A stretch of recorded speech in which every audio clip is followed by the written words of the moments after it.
বন্ধুরা, আরও একটা ভিডিওতে আপনাদের স্বাগত। আশা করছি আপনারা ভালো আছেন, আমি অনেক ভালো আছি।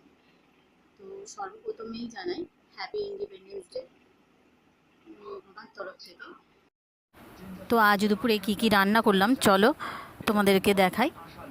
তো আজ ছুটির দিন, তো আজ বানালাম দুপুরে গরম গরম ভাত, আর এদিকে আছে ঘন ঘন মুগের ডাল।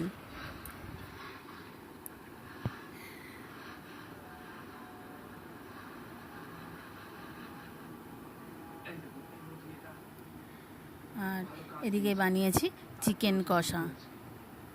তো কে এরকম লাল লাল ঝাল ঝাল চিকেন কষা খেতে পছন্দ করো অবশ্যই কমেন্ট করে জানিও।